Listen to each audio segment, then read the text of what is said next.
Hello students, good morning to all. सभी को बहुत बहुत नमस्कार। कैसे हैं आप सभी लोग? कैसे हैं आप सभी लोग? नमस्कार बेटा। अरुण सर, भूमि, दीप, दिलीप, विशाल, सुनैना, गौतम,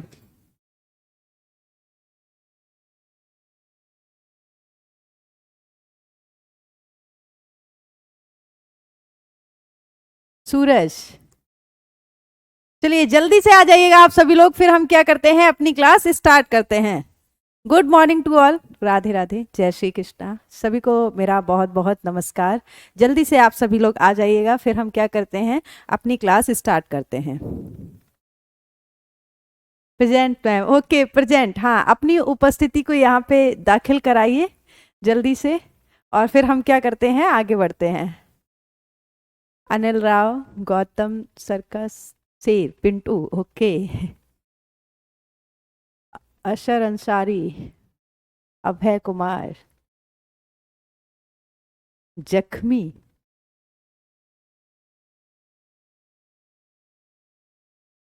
माता प्रसाद यादव। चलिए सभी को मेरा बहुत बहुत नमस्कार। Good morning to all, good morning to all. चलिए आ जाते हैं जल्दी से वापस अपने अध्याय पे। सबसे पहला काम आज हम जो करेंगे वो ये होगा कि जो प्रीवियस डीपीपी आपको प्रोवाइड कराया गया था उसके आंसर की नहीं थी, तो सबसे पहले हम क्या करेंगे, प्रीवियस वाली जो डीपीपी है उसके आंसर की यहाँ पे मेंशन करेंगे। और आज की भी जो डीपीपी है, डीपीपी में आंसर की मेंशन नहीं है, तो दोनों आंसर की हम क्या करेंगे, यहाँ पे लिखेंगे। आज जो आपको मिलने वाली है उसका प्लस जो आपकी प्रीवियस है उसका, दोनों के लिख देते हैं। कल वाली क्लास चल रही है? हाँ कल नहीं, आज आगे प्रोसीड करेंगे। कल वाली क्लास क्यों चलेगी बेटा? सबसे पहले हम क्या करेंगे, दोनों आंसर की यहाँ पे लिख लेते हैं जो आपको प्रीवियस। हाँ ये काफी सही है, शांति से क्लास में बैठें और बढ़ते चलें, बढ़िया है। हाँ बेटा, अनिल कुमार यादव, बनारस की धरती को मेरा प्रणाम। चलिए जल्दी से आ जाइएगा। देखिए, प्रीवियस आपको जो दिया गया था उसका रिप्रोडक्टिव सिस्टम की जो डीपीपी दी गई थी, टेस्ट के आंसर की आपकी बैच में नहीं दी है क्या? टेस्ट किसकी बात कर रहे हैं, रिप्रोडक्टिव सिस्टम की जो डीपीपी मिली उसकी, या फिर जो क्लास टेस्ट हुआ था हमारा? अंकित वर्मा, अंकित कुमार, गुड मॉर्निंग बेटा। जी तो चलिए जल्दी से आ जाइएगा। अभी आपको दो आंसर की प्रोवाइड करा रहे हैं। एक तो जो हमारा चैप्टर चल रहा है रिप्रोडक्टिव सिस्टम, इसमें आपको एक डीपीपी जो मिली थी उसका आपको आंसर की प्रोवाइड करा रहे हैं। दूसरा आज जो मिलने वाली है डीपीपी, दोनों आंसर की आप नोट कर लीजिए। सबसे पहले हम प्रीवियस वाली ले लेते हैं। वो किस डेट को दी थी, डेट एग्जैक्टली मुझे याद नहीं, तो हम प्रीवियस लिखते हैं यहाँ पे, ठीक है। प्रीवियस वाली आंसर की के आंसर जो है आपको वो यहाँ पे नोट कर लीजिए।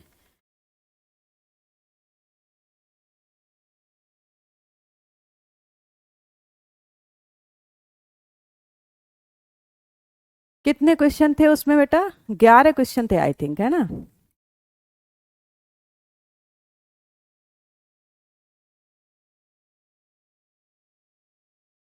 आंसर की पहले आपको क्या है, प्रोवाइड करा दें दोनों डीपीपी की। ये जो आपको रिप्रोडक्टिव सिस्टम, हाँ प्रीवियस जो आपको रिप्रोडक्टिव सिस्टम दिया गया था, रिप्रोडक्टिव सिस्टम की जो डीपीपी दी गई थी ये उसकी आंसर की होगी, ठीक है। रिप्रोडक्टिव सिस्टम की जो डीपीपी आपको प्रोवाइड कराई गई है ये उसकी होगी। चलिए जल्दी से लिख लेते हैं एक बार। फर्स्ट का वी होगा, सेकंड का ए होगा, और थर्ड आंसर, थर्ड वाला जो क्वेश्चन है, कल मैंने आपका डीपीपी चेक किया है। हाँ शिवानी जी बताइए, मैम कल वाला लेक्चर नहीं चल रहा। कल वाला लेक्चर मीन्स क्या कहना चाह रही हैं शिवानी? आज कल हमने रिप्रोडक्टिव सिस्टम में मेंस्ट्रुएशन कंप्लीट किया था, आज हम क्या करेंगे, निषेचन पढ़ेंगे, फर्टिलाइजेशन पढ़ेंगे। आज अगला चलेगा, उसी में आगे प्रोसीड करने वाले हैं।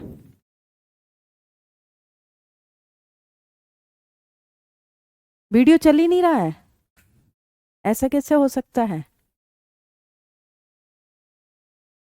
सुनैना गौतम, कल की क्लास ऑफलाइन नहीं चल रही। Okay okay okay okay okay, मैं समझ गई हूँ कि कल वाला जो आपको वीडियो जो मिलता है, रिकॉर्डेड वीडियो, वो चल नहीं रहा है।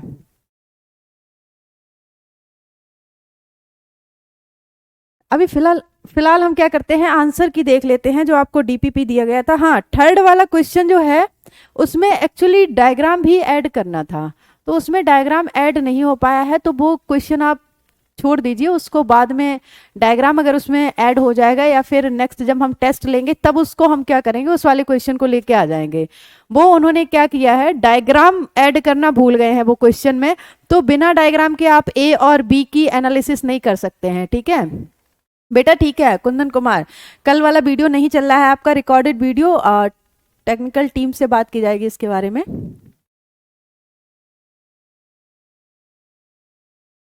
ओके, कोशिका के टेस्ट के आंसर की नहीं मिली है क्या आपको?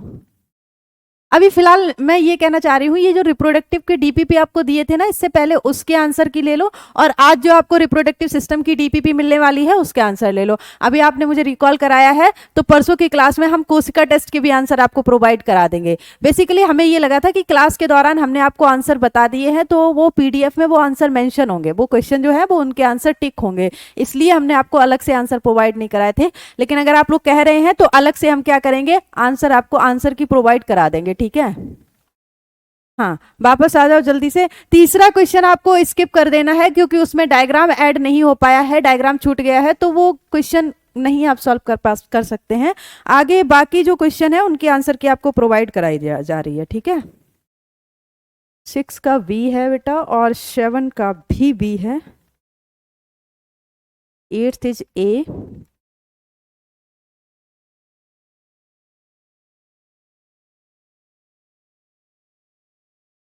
चलिए ये तो आपका प्रीवियस वाला है, और आज डेट क्या है, 16 नवंबर। ठीक है, 16 नवंबर आज आपको जो डीपीपी मिलने वाली है क्लास के बाद। ठीक है, क्लास के बाद क्या होगी, आज आपको एक डीपीपी मिलेगी, उस डीपीपी की आंसर की भी हम यहाँ पे क्या कर दे रहे हैं, मेंशन कर दे रहे हैं, क्योंकि डीपीपी में आंसर की मेंशन नहीं है इसलिए। तो आज वाली डीपीपी की आंसर की भी आप लोग क्या करेंगे, नोट कर लेंगे। ये कहीं अलग नोट कर लीजिएगा, है ना, जिससे आप क्वेश्चन सॉल्व करें तो बाद में देख पाए अपना आराम से।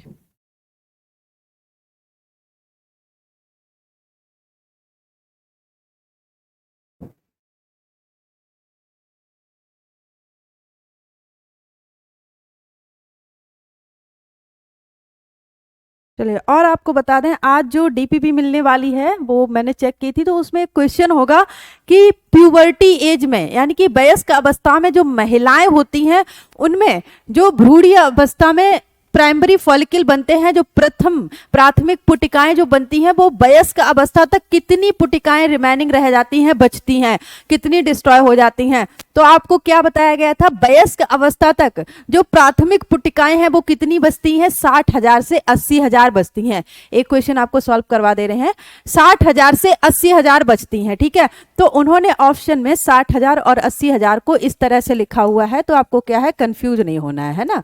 उन्होंने 60,000 और 80,000 को डायरेक्ट ऐसे लिख दिया है एक लाइन में, उन्होंने डैश वैश नहीं लगाया है। तो इस मिस प्रिंटिंग के अलावा आई थिंक और कोई मिस प्रिंटिंग नहीं होगी। तो आप लोग क्या करेंगे, प्रीवियस वाला सॉल्व करके अपने आंसर चेक कर लेंगे और आज वाला भी क्या करेंगे, सॉल्व करेंगे। हाँ, इस तरह से ये 6,000 8,000 नहीं, 60,000 से 8,000 होगा, वो सॉरी 80,000 होगा। हाँ, ऐसे डैश लगा के नहीं लिखा, उन्होंने डायरेक्ट लिख दिया है, तो आप लोगों को कंफ्यूजन ना हो इसलिए यहाँ पे आपको बता दिया गया है, बाद में वरना आप कहेंगे कि क्या था, मिस प्रिंट था, है ना। तो कोई नहीं, प्रिंटिंग मिस्टेक है, बता दिया गया था। आज हम आगे चलेंगे, एक बार रिकैप कर लेते हैं, और रिकैपिंग में ये है कि रिप्रोडक्शन में हमने क्या देखा था। हम डायरेक्ट चलते हैं उच्च स्तर के जंतुओं में। उच्च स्तर जंतुओं में हम क्या कर रहे थे, मानव प्रजनन तंत्र यानी कि ह्यूमन रिप्रोडक्शन की बात कर रहे थे। किसकी बात कर रहे थे, बिल्कुल सेव होगी ये इसको सेव कराया जाएगा, जो आपका नोट्स वाला पीडीएफ आएगा उसमें ये सेव होके आएगी आंसर की। ठीक है, तो ह्यूमन रिप्रोडक्शन में हमने क्या देखा हुआ था, ह्यूमन में अगर हम अंदर ह्यूमन का अगर हम कैटेगराइज करेंगे तो हमने मेल और फीमेल, ठीक है, दो कैटेगरी देखी थी। मेल की अगर हम बात करेंगे, सबसे पहले हमने क्या पढ़ा था, मेल रिप्रोडक्टिव सिस्टम पढ़ा था। उसके बाद मेल रिप्रोडक्टिव सिस्टम में जो गैमेटिक सेल्स होती हैं, जो युग्मक कोशिकाएं होती हैं, वो क्या होती हैं बेटा, शुक्राणु होते हैं। महिलाओं की अगर हम बात करेंगे तो उनमें युग्मक कोशिकाएं जो होती हैं वो क्या होती हैं, अंडाणु होती हैं। अब इन शुक्राणु तथा अंडाणु दोनों की फ्यूजन से क्या बनेगा, हमारा जायगोट बनेगा, युग्मक बनेगा, और उस जायगोट से भ्रूण भ्रूण बनेगा, भ्रूण से एम्ब्रियो वो बनेगा, फीटस बनेगा, फीटस से क्या बनेगा, पूरा का पूरा बेबी बच्चा बनेगा, ठीक है। और यही क्या है, आपका रिप्रोडक्शन है। किसी भी प्रजाति के द्वारा अपनी सादृश्य संतान उत्पन्न करने की जो प्रक्रिया है उसी को हम क्या कहते हैं, प्रजनन कहते हैं।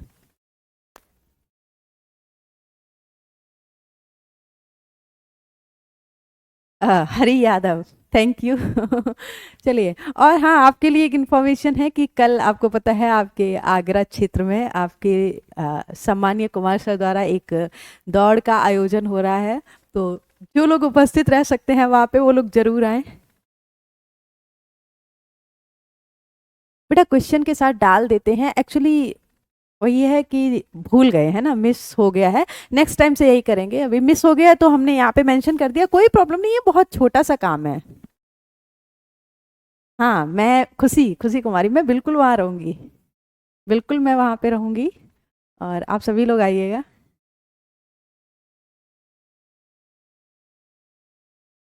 चलिए वापस आ जाते हैं एक बार और स्टार्ट कर देते हैं। तो हमने क्या कर लिया था, शुक्राणु बना लिया था और अंडाणु बना लिया था। अब हमारा अगला काम क्या है, आपने देखा था महिलाओं में जो अंडाणु बनने की प्रक्रिया है, ठीक है, अंडाणु बनने की प्रक्रिया और अंडाणु के उत्सर्जन की प्रक्रिया, उत्सर्ग जिसको हम बोलते हैं, अंडो उत्सर्ग, यानी कि अंडाणु के उत्सर्जन की जो प्रक्रिया है वो कब होती है, जो महिलाओं में मासिक धर्म होता है उसके बीच में होती है, मध्य में होती है। इस मासिक धर्म को हम क्या बोल रहे थे, आवर्त चक्र बोल रहे थे, मेंस्ट्रुअल साइकिल बोल रहे थे, ठीक है। तो आते हैं हम अपनी क्लास की तरफ, और फर्टिलाइजेशन, अब हम क्या करेंगे, ये क्या है बेटा आपका निषेचन, फर्टिलाइजेशन। अब हम क्या करेंगे, हमने जो शुक्राणु और अंडाणु बनाए थे, हम इनका फर्टिलाइजेशन, निषेचन करवाएंगे, फ्यूजन करवाएंगे। अब चलिए, आपके लिए एक बहुत ही कॉमन सेंस वाला क्वेश्चन है, और वो ये है कि ये निषेचन कहाँ होने वाला है, महिलाओं में होगा या फिर पुरुष में होगा। निषेचन की जो प्रक्रिया है वो किस मानव के अंदर कहाँ हो रही होगी, महिलाओं में हो रही होगी या फिर पुरुष में हो रही होगी। बेटा संडे को तो वैसे ऑलरेडी आपका ऑफ रहता है, कल संडे है। मेल में, देखिए एक मिनट, किसका आंसर है ये, सुरजीत सिंह कह रहे हैं कि मेल में होगी। और भी किसी का आंसर है मेल, मैंने पढ़ नहीं पाया है। गुड, ये आयुष ने बहुत सही आंसर दिया है।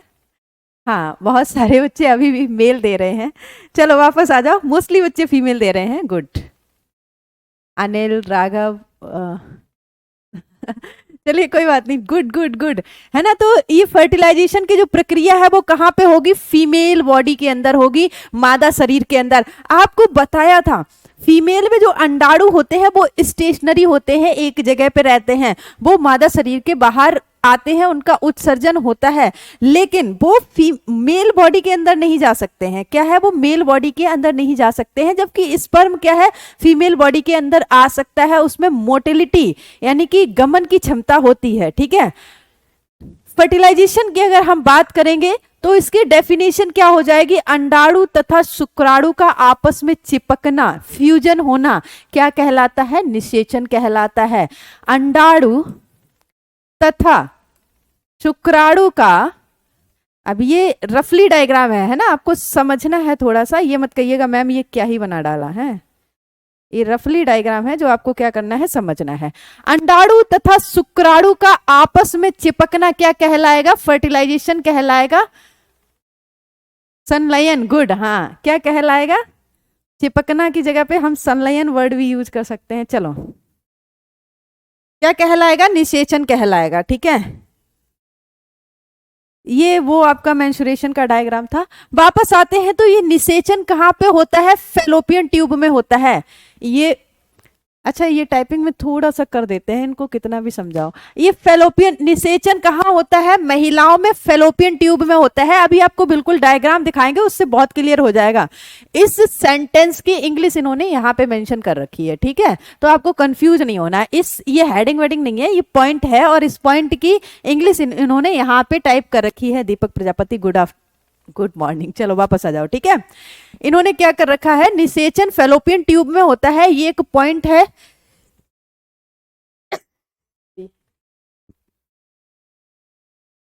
सर्दियां शुरू हो गई हैं। ठीक है, ये एक पॉइंट है जो इन्होंने यहाँ पे मेंशन कर रखा है, इसकी इंग्लिश नीचे है। अब देखते हैं फर्टिलाइजेशन, जो फर्टिलाइजेशन की प्रक्रिया, निषेचन की प्रक्रिया जो कहाँ हो रही है, फेलोपियन ट्यूब में हो रही है। ठीक है, उसमें होता क्या है, ओवम यानी कि अंडाणु प्लस स्पर्म शुक्राणु दोनों फर्टिलाइज करते हैं, फ्यूज करते हैं, फ्यूज करके क्या बना लेते हैं, फर्टिलाइज्ड एग। यहाँ पे लिखिए फर्टिलाइज्ड एग, पूरा नहीं लिखते हैं। जब एग जो है, ओवम जो है, वो स्पर्म के साथ फर्टिलाइज करेगा, फ्यूज हो जाएगा, उसके बाद उस अंडाणु को हम क्या बोलेंगे, फर्टिलाइज्ड एग बोलेंगे, निषेचित अंडाणु बोलेंगे। ये निषेचित इसको निषेचित अंडाणु बोलेंगे, या फिर इसी को हम क्या बोलेंगे, जायगोट बोलेंगे। इसी को हम क्या बोलेंगे, जायगोट बोलेंगे। कुछ अच्छा सा लेते हैं।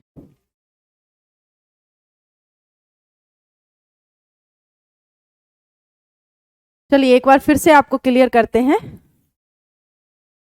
फेलोपियन ट्यूब, जहां पे निषेचन की प्रक्रिया हो रही होगी, फेलोपियन ट्यूब, ठीक है, जहां पे क्या हो रही होगी, निषेचन की प्रक्रिया हो रही होगी, वहां पे हो क्या रहा होगा, ओवम यानी कि अंडा क्या कर रहा होगा, स्पर्म यानी कि शुक्राणु के साथ में फ्यूजन कर रहा होगा। अब शुक्राणु एग के अंदर जाके उसके न्यूक्लियस के साथ फ्यूज करता है। ठीक है, उसके बाद फर्टिलाइजेशन यानी कि फ्यूजन के बाद जो एग होता है उसी को हम क्या बोलते हैं, या तो फर्टिलाइज्ड एग बोलेंगे या फिर क्या बोलेंगे, जायगोट बोलेंगे। या तो फर्टिलाइज्ड एग बोलेंगे या फिर क्या बोलेंगे, जायगोट बोलेंगे। ये जायगोट विकसित होके क्या बना लेता है, एम्ब्रियो बना लेता है। अभी डिटेल इसको बता रहे हैं। ठीक है, ये जो जायगोट है ये डेवलप होके क्या बना लेता है, एम्ब्रियो बना लेता है, और एम्ब्रियो से क्या बनता है, फीटस। फीटस मतलब क्या है, जन्म से पूर्व का बच्चा। मतलब बॉडी के गर्भाशय में जब बच्चा पूरी तरह से, गर्भाशय में जब एम्ब्रियो, भ्रूण पूरी तरह से विकसित हो जाता है, मतलब उसके सारे ऑर्गन डेवलप हो जाते हैं, तो उसको हम क्या बोलते हैं, फीटस बोलते हैं। जन्म से पहले वाली जो कंडीशन होती है, और जन्म के बाद हम उसको क्या बोलते हैं, इन्फेंट बोलते हैं। क्या ही लिखते हैं,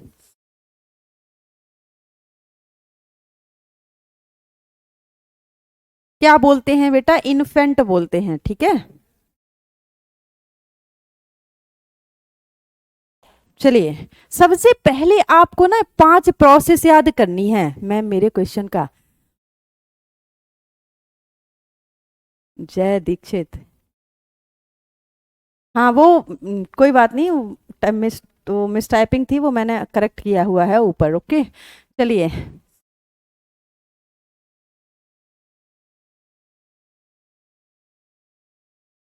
क्लास छोड़ के जाना पड़ रहा है। हिंदी में एम्ब्रियो को भ्रूण बोलते हैं बेटा। अरे अरे क्या ही लिखते हैं भाई, क्या बोलेंगे इसको, हिंदी में भ्रूण बोलेंगे। ठीक है, एक एक शब्द चेक करने में तो बहुत टाइम लगता है। 5 प्रोसेस आपको याद करनी है रिप्रोडक्शन में, पूरी 5 प्रोसेस जो रिप्रोडक्शन के अंदर आती है। सबसे पहली प्रोसेस क्या होती है, गैमेटोजेनेसिस। ठीक है, गैमेटोजेनेसिस मतलब क्या है, गैमेट्स का बनना, युग्मक का बनना।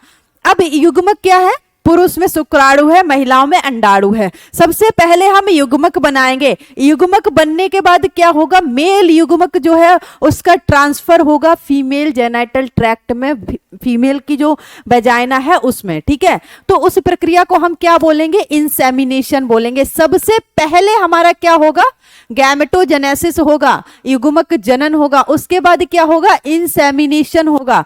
इंसेमिनेशन जब मेल का जो शुक्राणु है फीमेल वेजाइना में पहुंच जाएगा, ठीक है, तो वो क्या करेगा, फिर फ्यूजन करेगा। तो अगला प्रोसेस क्या हो जाएगा, फर्टिलाइजेशन हो जाएगा। फर्टिलाइजेशन होने के बाद जायगोट बनेगा। ये जायगोट, जब जायगोट फ्यूज करता है तो ये एक सिंगल सेल होती है। ये सेल क्या करती है, माइटोटिक डिवीजन, समसूत्री विभाजन करती है। एक कोशिका से 2 कोशिकाएं बनती हैं, 2 कोशिका से 4 कोशिकाएं बनती हैं, इस तरह से बहुत सारी कोशिकाएं बनती हैं।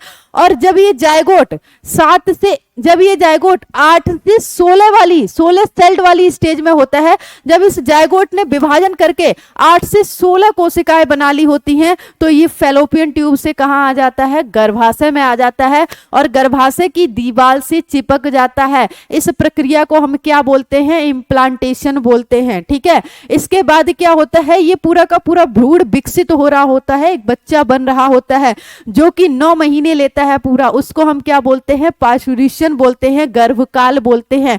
उसके बाद क्या होता है? डिलीवरी होती है, सॉरी, जो डेवलपमेंट वाला प्रोसेस होता है उसको हम गेस्टेशन पीरियड बोलते हैं, गर्भकाल। फिर उसके बाद क्या होता है? बच्चे की डिलीवरी होती है, प्रसव, जिसको हम बोलते हैं पार्चुरेशन इंग्लिश में बोलते हैं। तो ये 5 प्रक्रिया हैं जो आपको,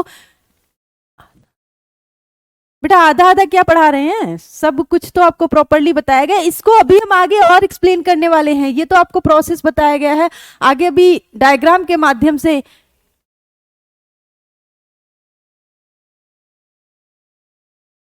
बेटा जायगोट खुद अपने आप में एक सिंगल सेल है।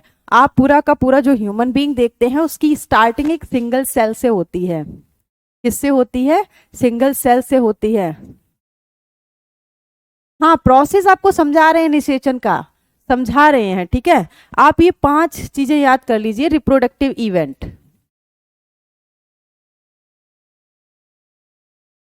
नेक्स्ट स्लाइड लेते हैं, उस पे लिखेंगे, स्पेस कम है यहाँ पे।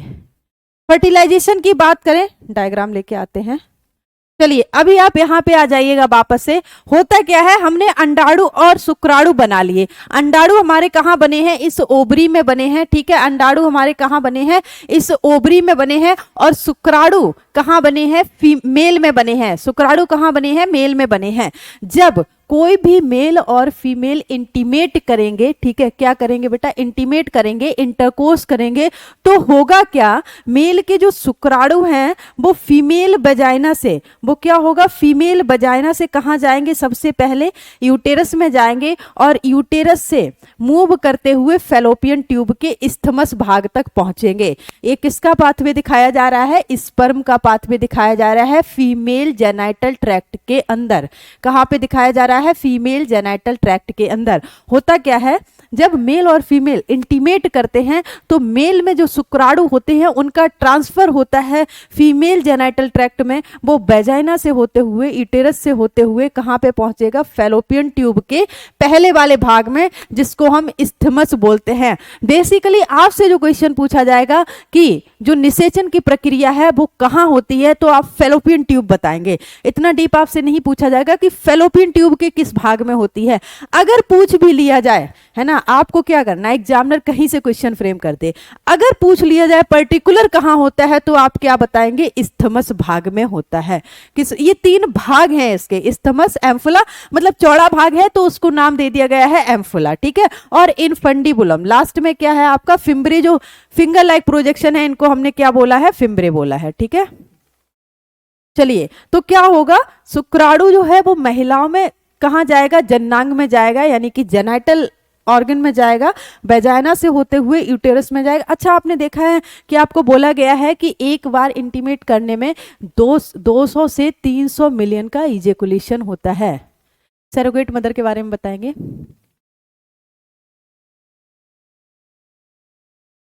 प्रेग्नेंट नहीं होने का रीजन भी आपको बताएंगे। बहुत बार देखिए, ये सुन लीजिए कि मान लीजिए कोई भी मेल और फीमेल इंटीमेट कर रहे हैं। क्या कर रहे हैं? कोई भी मेल और फीमेल का इंटीमेट कर रहे हैं। उस दौरान क्या होता है? एक बार में 200 से 300 मिलियन स्पर्म, 200 से 300 मिलियन स्पर्म का इजेकुलेशन होता है फीमेल जेनाइटल ट्रैक्ट में। लेकिन होता क्या है? फ्यूज तो केवल एक स्पर्म ही करता है, बहुत होता है 2 कर देते हैं तो क्या हो जाते हैं? ट्विंस होते हैं। मोस्ट ऑफ द केसेस में क्या होता है? केवल और केवल एक स्पर्म ही एग के साथ फ्यूज कर पाता है। बाकी के सारे मिलियंस ऑफ स्पर्म कहाँ चले जाते हैं?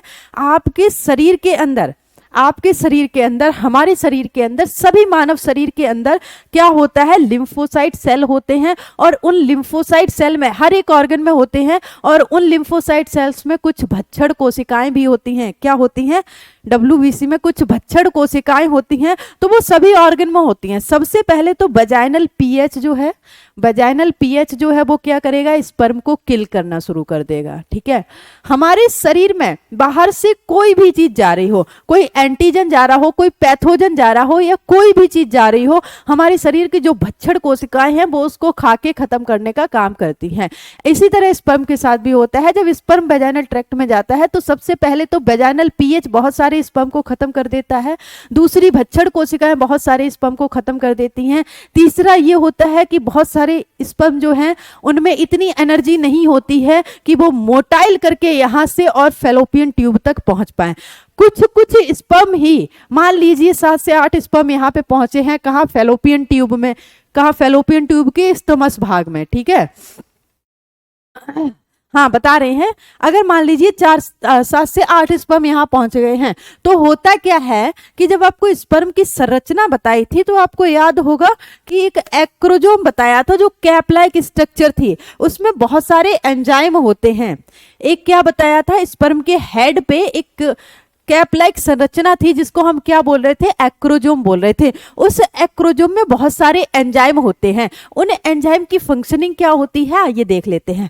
यहाँ पे कोई स्पर्म पहुंचा, सबसे पहले जो स्पर्म पहुंचा होगा वो क्या करेगा, एग के साथ फ्यूज कर लेगा। ठीक है, वो क्या करेगा, अंडे के साथ फ्यूज करेगा। अब वो जैसे ही अंडे के साथ फ्यूज करेगा, अपने हेड को वर्स्ट करके, हेड का जो कैप है उसको हटा के उसके अंदर से न्यूक्लियस निकाल के और एग के न्यूक्लियस के साथ फ्यूज करेगा।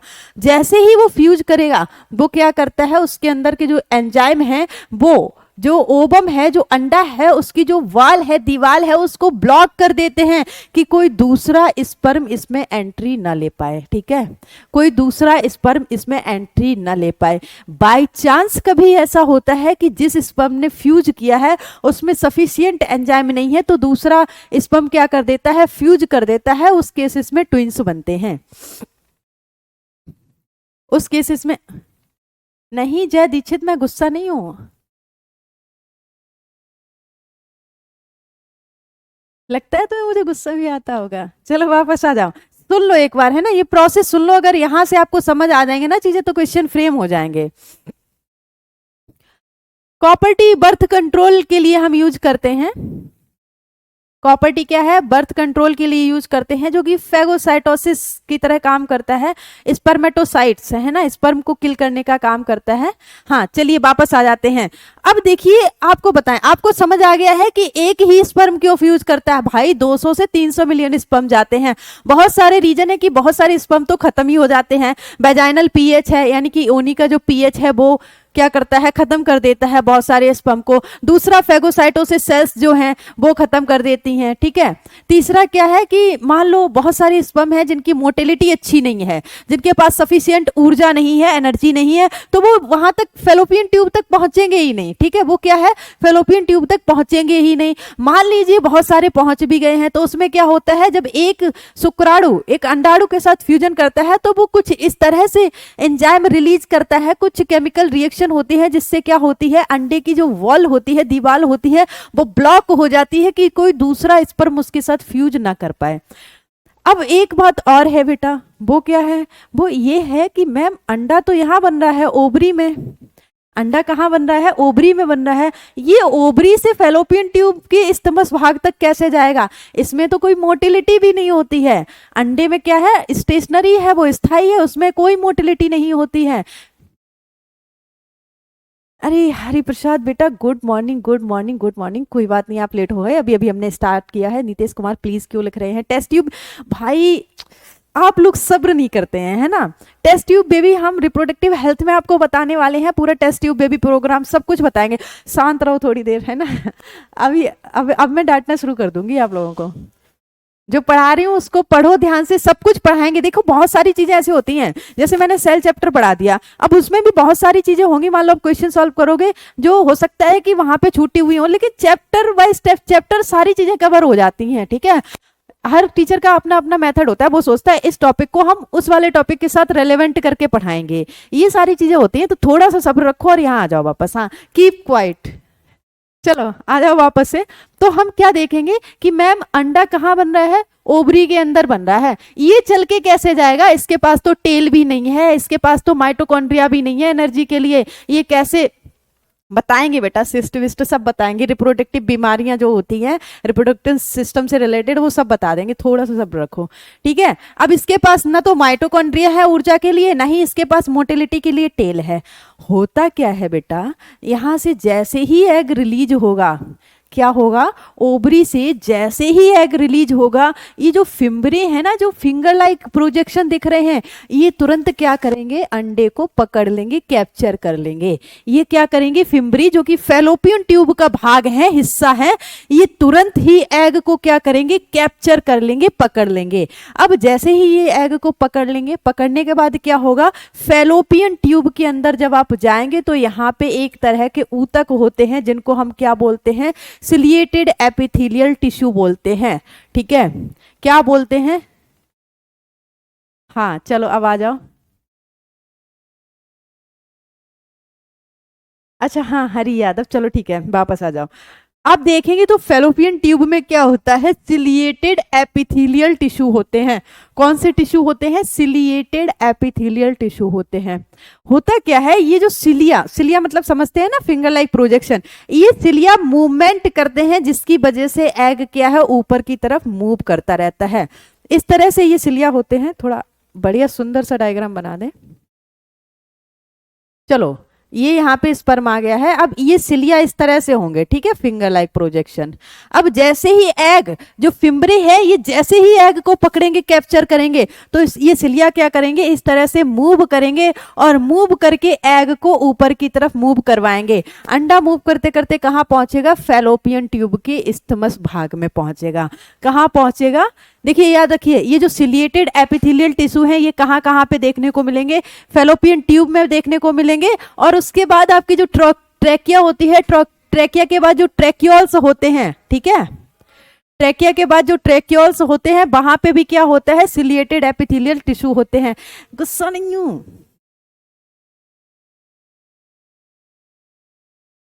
नहीं नहीं नहीं नहीं नहीं नहीं जय दीक्षित, मैं भूल जा रही हूँ उस पे एनालिसिस करने के लिए कि उसके पीछे की मेडिकल साइंस क्या है। आपने जो क्वेश्चन पूछा है उसके पीछे की मेडिकल साइंस क्या है, उस पे मुझे थोड़ा सा देखना पड़ेगा एक्चुअली, है ना। तो मेडिकल साइंस उसके पीछे की क्या है, चलो वापस आ जाओ जल्दी से, आप लोग परेशान कर देते हो, है ना, पढ़ा रही हूँ उस पर ध्यान नहीं दे रहे हो। चलो वापस आओ। अब क्या हुआ है, एग यहाँ पे पहुंच गया है। अब ये दोनों यहाँ पे फ्यूजन करेंगे फैलोपियन ट्यूब में। पूरी डायग्राम को ठीक से देखते रहिए। यहाँ पे इन्होंने क्या किया, फ्यूजन किया। एक न्यूक्लियस है स्पर्म शुक्राणु के अंदर और दूसरा जो न्यूक्लियस है वो किसके अंदर है, अंडाणु के अंदर। दोनों न्यूक्लियस फ्यूज करके एक न्यूक्लियस बना लेंगे, एक कोशिका बना लेंगे। जब ये दोनों फ्यूज करेंगे तो इस तरह से एक सिंगल कोशिका बनेगी, एक सिंगल सेल बनेगी, एकल कोशिका बनेगी। आप देख रहे हैं कि आप जो ह्यूमन बॉडी है वो कितना कॉम्प्लिकेटेड सिस्टम है, लेकिन वो स्टार्ट कैसे होता है, एक सिंगल सेल से। आप कैसे बने हैं, पहले आप एक कोशिका से बने हैं, ठीक है। आप कैसे बने हैं, आप एक कोशिका से बने हैं। अब क्या होगा, यहाँ पे फैलोपियन ट्यूब में जब ये एक सेल बन जाएगी तो ये क्या करेगी, विभाजन करेगी। इसमें कौन सा विभाजन होगा, समसूत्री विभाजन होगा। रो क्यों है, रो नहीं रही हूँ भाई। चलो, समसूत्री विभाजन में क्या होता है, एक से दो कोशिकाएं बनती हैं, दो से चार बनती हैं, चार से आठ बनती हैं। अब ये ऐसे ही विभाजन करेगी लगातार, एक से क्या बनाएंगी, दो कोशिकाएं बनाएंगी। लेकिन इसमें ये जो दो कोशिकाएं बनेंगी ये आपस में चिपकी रहती हैं, अलग अलग नहीं हो जाती हैं। ऐसा नहीं है दो कोशिकाएं बनी तो अलग अलग हो गई। ये दो कोशिकाएं विभाजन करके दो कोशिकाएं तो बनेंगी लेकिन आपस में चिपकी रहेंगी। इसीलिए जायगोट में जो माइटोसिस डिवीजन होता है, जो समसूत्री विभाजन होता है, उसको हम क्या बोलते हैं, क्लीवेज बोलते हैं। क्लीवेज क्यों बोलते हैं, क्योंकि ये जो कोशिकाएं विभाजन करती हैं, ये इनका विभाजन नहीं होता, ये आपस में चिपकी रहती हैं। क्या होती हैं, आपस में चिपकी रहती हैं। आई थिंक फर्स्ट सेकेंड या थर्ड होगा, ठीक है। अब इस तरह से ये एक से दो बनेगी, दो से क्या बनेगी, चार बनेगी, चार से आठ बनेगी। अब यहाँ पे जब 8 सेल जायगोट जो है, जब वो 8 कोशिका वाला जायगोट बन जाता है, फिर वो मूव करके कहाँ आ जाता है, यूटेरस में आ जाता है। फिर वो मूव करके कहाँ आ जाता है, यूटेरस में आ जाता है, यहाँ से यहाँ आ जाता है। यहाँ पे आने के बाद ये जो इसकी सबसे अंदर वाली परत है, ठीक है, जो कि क्या करती है, बेबी यानी कि फीटस एम्ब्रियो के डेवलपमेंट के लिए अपने आप को प्रिपेयर करती है, जब इसको एम्ब्रियो मिल जाता है तो ये क्या करती है, जो एम्ब्रियो होता है वो इसके अंदर चिपक जाता है। इस चिपकने की प्रक्रिया को ही हम इम्प्लांटेशन कहते हैं। इस चिपकने की प्रक्रिया 3D एनिमेशन। अभी आगे और भी एक अच्छा डायग्राम है, ये वाला डेवलपमेंट वाला, भ्रूण डेवलपमेंट का एक और डायग्राम है, उससे और भी क्लियर होगा आपको। डेवलपमेंट के लिए बेटा ये इसमें चिपकेगी, एंडोमेट्रियम जो लेयर है तो ये इसको क्या करेगी, पूरा साइड प्रोवाइड करेगी ना। एम्ब्रियो धीरे धीरे जैसे जैसे डेवलप करेगा, बड़ा होता जाएगा एक कोशिका से, तो स्पेस प्रोवाइड करती है प्रॉपरली।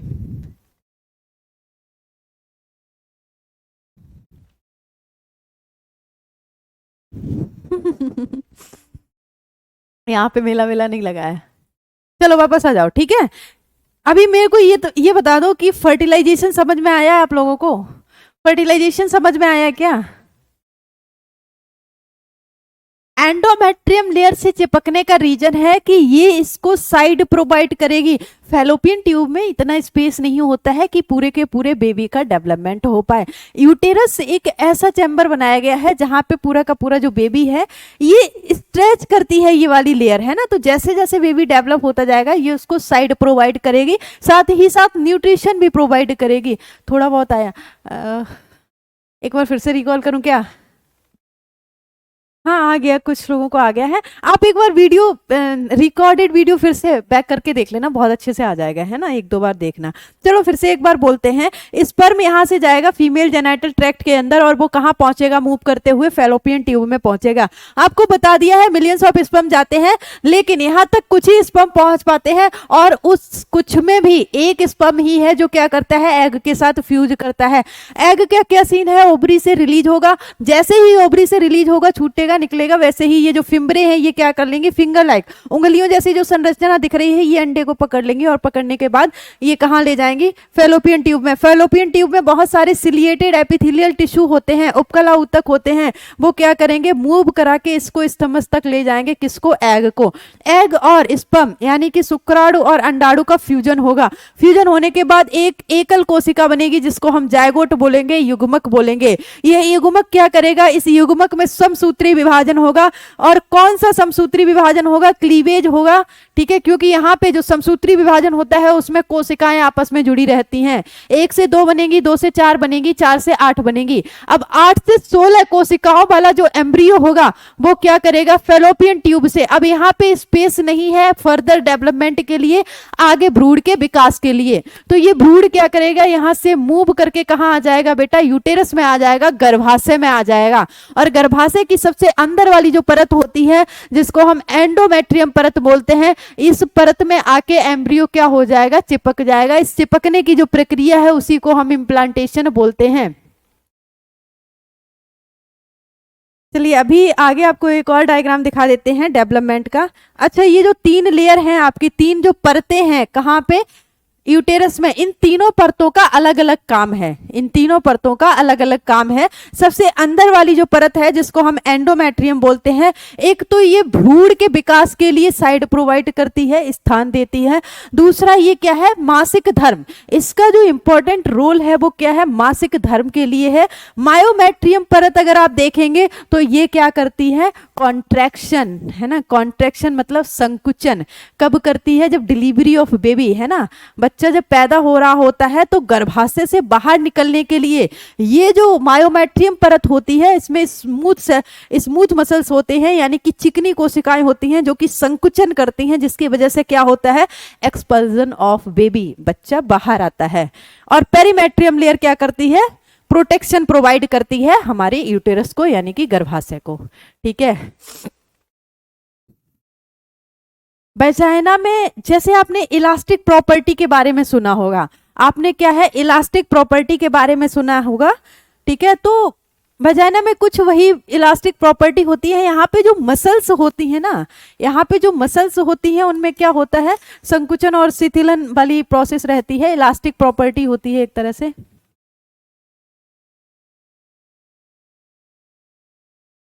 चलिए आगे चल सकते हैं। मूव करने का ये है, ये स्टार्टिंग के कुछ दिनों में ही है ना, लगभग मान लीजिए आप 1 वीक मान लीजिए, ठीक है, 1 वीक में क्या होता है, डिवीजन होके ये गर्भाशय में आ जाती हैं, क्योंकि फर्स्ट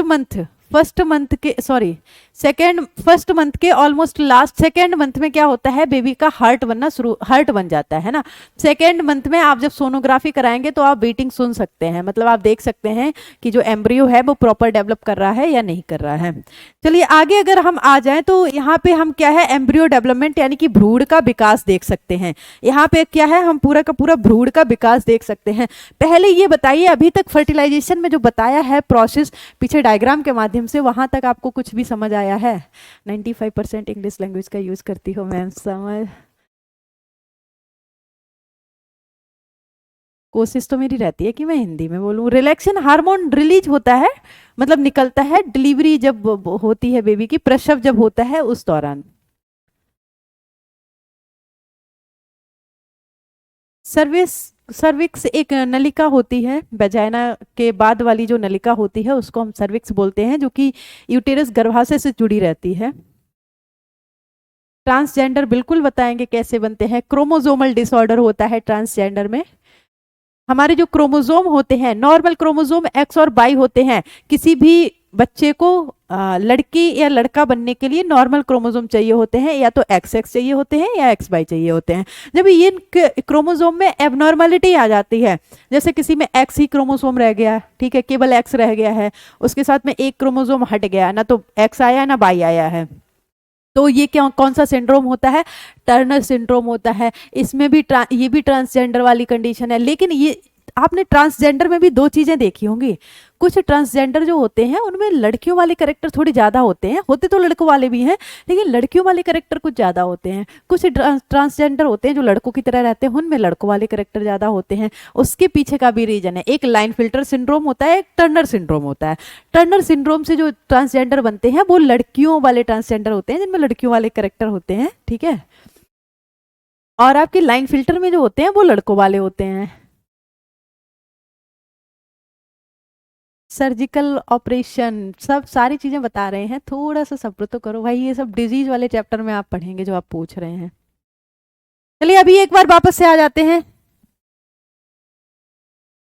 जूलॉजी में क्या क्या आता है? मानव प्रजनन तंत्र आप जूलॉजी में ही पढ़ रहे हैं भाई, जंतुओं के बारे में पढ़ रहे हैं ना, तो ये तो जूलॉजी का ही पार्ट है। प्लांट रिप्रोडक्टिव पढ़ेंगे आप बॉटनी में। अभी आ जाते हैं 1 मिनट वापस। फर्टिलाइजेशन हम यहाँ पे देख रहे हैं क्या हो रहा है, ये जो शुक्राणु है ये अंडाणु के साथ फ्यूज कर रहा है। क्या कर रहा है? शुक्राणु अंडाणु के साथ फ्यूज कर रहा है, ठीक है, जुड़ रहा है। सॉरी, कुछ बच्चे बोलते हैं इंग्लिश का बहुत इस्तेमाल करती हैं। चलिए वापस आ जाते हैं, फ्रिक्वेंटली थोड़ा सा कोशिश कर रहे हैं ना। क्या होता है यहाँ पे, अंडाणु जो है वो शुक्राणु के साथ जुड़ जाता है, फ्यूज कर जाता है, संलयन हो जाता है। उसके बाद होता यह है कि जब फ्यूज करेगा तो पहले एक सेल बनेगी। यहाँ पे डायरेक्ट कितने सेल दिखा दिए गए हैं? 4 सेल दिखा दिए गए हैं, ठीक है। पहले जायगोट बनेगा। जायगोट मतलब क्या होगा? पहले सिंगल सेल बनेगा, फिर सिंगल सेल से 2 सेल बनेंगी, 2 से 4 सेल बनेंगी। यहाँ पे ये दिखाया गया है एम्ब्रियो 4 सेल्ड स्टेज, यानी कि 4 कोशिका वाला भ्रूण। पहले क्या होगा? 1 से 2, 2 से 3, 2 से 4, 2 से 3 नहीं बनेगी। जब भी विभाजन होगा, समसूत्री विभाजन, डबल कोशिकाएं होंगी, ठीक है। अब ये 4 सेल वाला यहाँ पे आपको क्या दिखाया गया है? भ्रूण दिखाया गया है। 4 सेल के बाद 8 सेल वाला भ्रूण बनेगा, 8 सेल के बाद 16 सेल बनेगी। और बता दें आपको, जो 16 सेल्ड स्टेज एम्ब्रियो होता है, 16 कोशिका वाला जो भ्रूण होता है, उसको हम क्या बोलते हैं? मारुला बोलते हैं। क्या बोलते हैं? मारुला बोलते हैं। उसको एक स्पेशली नाम दिया गया है, मारुला। जब हमारा भ्रूण जो है उसमें 16 सेल बन चुकी होती हैं, तो उस भ्रूण को हम क्या बोलते हैं? मारुला बोलते हैं, मोरुला बोलते हैं, ठीक है। बायोलॉजी समझ क्यों नहीं आती है? हर्षित दीक्षित क्या है इसमें? कितना बढ़िया टॉपिक चल रहा है, एक एक चीज आपको क्लियर कर रहे हैं। कैसे फर्टिलाइजेशन हो रहा है, कैसे जायगोट बन रहा है, कितनी कोशिकाएं बनती हैं, कैसे बनती हैं, सब कुछ तो। हाँ ये भी है, हिंदी में थोड़ा सा टफ रहता है, लेकिन कोई नहीं, सबके लिए सोचा जाएगा गौतम सर जी। हाँ चलो वापस आ जाओ, ठीक है। अब क्या होगा? 7 4 से 8 कोशिकाएं बनेगी। 8 कोशिकाओं वाला जो एम्ब्रियो होगा ना, एम्ब्रियो होगा, भ्रूण होगा, वो फेलोपियन ट्यूब में 8 सेल तक तो उसका डेवलपमेंट हो जाएगा, इतना साइड उसको मिल जाता है, इतनी जगह उसको मिल जाती है। लेकिन इसके बाद विकास करने के लिए उसे प्रॉपर जगह नहीं मिलती है। तो 8 सेल वाला जायगोट यहां से मूव करके कहां आ जाएगा, हमारा यूटेरस में आ जाएगा, गर्भाशय में आ जाएगा। फिर उसका आगे का जो विकास है वो कहां पे होगा, गर्भाशय में होगा। ठीक है, 8 सेल से कितने सेल बनेंगे, 16 सेल बनेंगे। ठीक है, 16 सेल वाली जो कंडीशन होती है उसको हम क्या बोलते हैं, मॉरुला बोलते हैं। उसके आगे क्या होता है, और फर्दर डिवीजन होता रहता है। फिर होता ये है कि सारी की सारी कोशिकाएं जो हैं वो क्या आ जाती हैं, साइड में आ जाती हैं। बीच में आपको इस तरह से फ्लूइड फील्ड दिखेगा, कैविटी गुहा टाइप की दिखेगी, जिसमें क्या होगा, फ्लूइड भरा रहेगा, जिसको हम एमनियोटिक फ्लूइड बोलते हैं। क्या बोलते हैं, एमनियोटिक फ्लूइड बोलते हैं। इस तरल पदार्थ के नाम से ही, जिसको हम एमनियोटिक तरल पदार्थ बोलते हैं, इसके माध्यम से ही क्या होता है, सेक्स डिटर्मिनेशन टेस्ट होता है। क्या होता है, सेक्स डिटर्मिनेशन टेस्ट होता है, एमनियोसेंटासिस जिसको हम बोलते हैं। एक्चुअली में ये जो एमनियोसेंटासिस प्रोसेस है, इसमें होता क्या है कि मान लीजिए पेट में बच्चा है, तो बहुत से लोगों को ये डर रहता है कि बच्चे में कोई एबनॉर्मलिटी तो नहीं आ रही है। जैसे आप ट्रांसजेंडर की बात करते हैं ना, तो हम जब बच्चा गर्भावस्था में होता है, मतलब जब भ्रूण होता है, तो उस समय हम पता कर सकते हैं कि हमारा जो बच्चा है वो नॉर्मल है या नहीं है ना, वो normal baby boy baby girl है या नहीं है।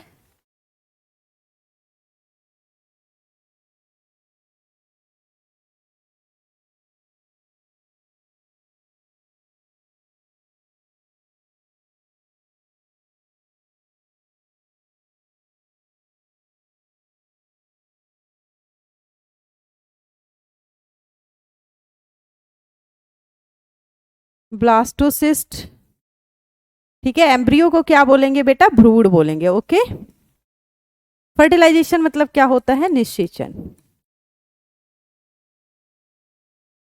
चलिए अभी ठीक है ना। ठीक है, तो होता ये है कि ये जो फ्लूइड है ना, यहाँ पे जो तरल पदार्थ है, इसके माध्यम से इसे इंजेक्शन से बाहर निकाला जाता है। ठीक है, और बाहर निकाल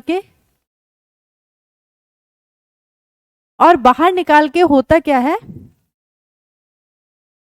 देखिए एवरेज, एक तो एवरेज होता है, आपने देखा है सभी महिलाओं में भ्रूण का विकास एक जैसे नहीं हो रहा होता है। कुछ अच्छा डिलीवरी का कुछ देखा, कुछ महिलाओं में 8 महीने में हो जाती है, कुछ में 9 महीने में, है ना। तो वो डिपेंड करता है कि यूटेरस के अंदर या फिर फेलोपियन ट्यूब में हर एक महिला का हार्मोनल लेवल भी अलग अलग होता है। तो बेसिकली जो एवरेज है वो 3 से 4 दिन का है। ठीक है, और ये 7 डेज भी हो सकता है। जो मूवमेंट का आप टाइम पूछ रहे हैं उसकी बात कर रहे हैं।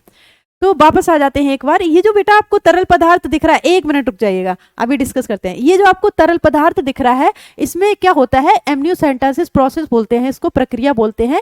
इसमें इस तरल पदार्थ को बाहर निकाला जाता है, और इस तरल पदार्थ के माध्यम से ये पता किया जाता है कि जो बच्चा विकसित हो रहा है गर्भ के अंदर, उसमें कोई एबनॉर्मेलिटी तो नहीं है। ठीक है, मतलब वो प्रॉपर है, ठीक ठाक है, उसमें किसी भी तरह की जैसे कि ट्रांसजेंडर वाली कंडीशन या कोई बीमारी तो नहीं है। लेकिन इसके माध्यम से क्या हो जाता है, सेक्स का डिटर्मिनेशन अब आप निकालेंगे, क्रोमोजोम चेक करेंगे। ठीक है, तभी तो आप पता कर पाएंगे कि ये नॉर्मल बेबी बॉय या बेबी गर्ल है, या फिर ये ट्रांसजेंडर वाली कंडीशन में जा रहा है।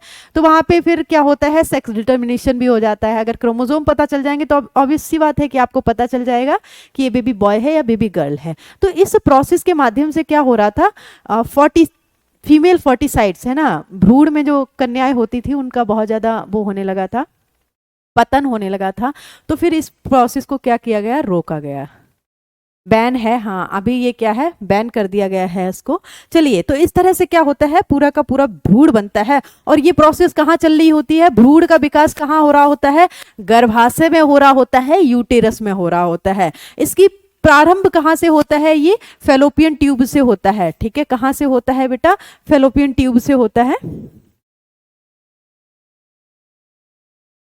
अभी आप लोग ये कंफर्म कर दीजिए। अच्छा, अब आप देखेंगे तो गर्भाशय में होता क्या है, जब ये एंडोमेट्रियम लेयर से चिपका रहता है, पूरा का पूरा इस तरह से जो कंडीशन बनती है। ठीक है, अब इसमें क्या होता है, ये एक डक्ट के थ्रू, ये क्या होता है, एक डक्ट, एक नलिका के माध्यम से माता की जो शरीर है उससे जुड़ा रहता है। ये जो डक्ट है वो किससे जुड़ी रहती है, माता के गर्भाशय से जुड़ी रहती है। जिस माता के अंदर ये भ्रूण, ये एम्ब्रियो डेवलप कर रहा होता है, जिस महिला के अंदर, ठीक है, बच्चे के लिए तो उसकी माँ ही हुई ना, ठीक है, तो क्या होता है, उसके गर्भाशय से ये नलिका जुड़ी रहती है। इसका क्या रीजन होता है, बच्चा जो भी CO2 या जो एक्सक्रीटरी वेस्ट रिलीज कर रहा होता है वो इस नलिका के माध्यम से कहाँ जाता है, महिला के शरीर में जाता है और महिला उसे उत्सर्जित करती है। आप देख रहे हैं आपको पैदा करने में आपकी माँ ने कितना एफर्ट्स लगाया है। और दूसरी चीज, माँ जो खा रही होती है या जो ऑक्सीजन ले रही होती है वो इस डक्ट के माध्यम से किसको कहाँ तक पहुंचता है, फीटस तक पहुंचता है, बच्चे तक पहुंचता है, थ्रू द प्लेसेंटा। हाँ बिल्कुल एग्जैक्टली। और इस डक्ट को हम क्या बोलते हैं, प्लेसेंटा बोलते हैं, प्लेसेंटा यानी कि अपरा। Are you clear with this, यहां तक आप सभी? हाँ माँ, XX का मतलब है अगर XX क्रोमोसोम होंगे तो वो क्या होगा, बेबी गर्ल होगी, गर्भनाल भी बोलते हैं। हाँ चलिए यहां तक आप सभी लोग क्लियर है। फर्टिलाइजेशन आपको समझ में आया है क्या? फर्टिलाइजेशन अगर समझ में आ गया हो तो जल्दी से एक बार क्या करें, बता दें आप लोग हमें। हाँ थोड़ा कॉम्प्लिकेटेड तो है प्रोसेस, लेकिन एक बार आप रिवाइज करेंगे ना, बैठ के इत्मीनान से आप रिवाइज करेंगे तो आपको समझ में आ जाएंगी चीजें, दिक्कत नहीं होनी है कुछ भी। आ गया ना? हाँ एनिमल में ही। चलिए बाकी अभी समय हो रहा है तो आगे इससे रिलेटेड जो पॉइंट हैं, जैसे कि आप देखेंगे कि गर्भनाल के द्वारा जन्म से पूर्व बच्चा क्या है, अपनी माँ से जुड़ा रहता है, ठीक है। जन्म से पहले जो बच्चा है वो गर्भनाल, जिसको हम क्या बोलेंगे, अम्बिलिकल कॉर्ड बोलेंगे, उसके माध्यम से बच्चा जो है वो क्या होता है, अपनी माँ से जुड़ा रहता है। प्लेसेंटा तो डक्ट हो गई है, उस डक्ट के बाहर जो लेयर होती है, फिंगर लाइक प्रोजेक्शन होते हैं, उसको हम अम्बिलिकल कॉर्ड बोलते हैं। एक डायग्राम और ऐड करना था यहाँ पे तो ये चीज और क्लियर हो जाती। चलिए ठीक है, वह समय अवधि जो माँ के गर्भ में बिताई जाती है गर्भकाल कहलाती है, गेस्टेशन पीरियड। यानी कि जब एम्ब्रियो का डेवलपमेंट हो रहा होता है, 9 महीने का जो समय जब बच्चा कहाँ होता है, माँ के गर्भ में होता है, उस पीरियड को हम क्या बोलते हैं, गेस्टेशन पीरियड बोलते हैं या गर्भकाल बोलते हैं। और ये कितना होता है, मानव का जो गर्भकाल होता है 270 दिन यानी कि 9 महीने। कितना होता है, 9 महीने प्लस माइनस 10 डेज का सीन रहता है, प्लस माइनस 10 डेज का सीन रहता है, ठीक है। बाकी ये कितना होता है, ऑन एन एवरेज 9 महीने। कौन सा नेम? अच्छा चलिए अरुण सिंह, आप क्या लिखते रहते हैं भाई। यहाँ तक हो गया है, बाकी हम आपको कल मिलेंगे, आगे जो भी हमारे सेंटेंस रिमेनिंग है अभी देख लेते हैं। चलिए ज़्यादा नहीं है, ठीक है। तो बाकी हाँ टाइम ओवर हो गया है, बाकी हम मिलते हैं परसों की क्लास में, और होप सो आप लोगों को यहाँ तक समझ में आया हो। बाकी आपको आज जो DPP मिलने वाली है उसके आंसर की हमने आपको प्रोवाइड करा दी है, और जो आपका प्राइमरी फॉलिकल वाला जो क्वेश्चन है, प्राथमिक पुटिकाओं वाला, उसमें वो जो सिली मिस्टेक्स है उससे भी आपको क्या है, वाकिफ करा दिया गया है। बाकी हम मिलेंगे परसों की क्लास में, और कल के लिए जो इन्फॉर्मेशन है वो आपको ऑलरेडी प्रोवाइड की गई है। तो आज के लिए थैंक यू सो मच।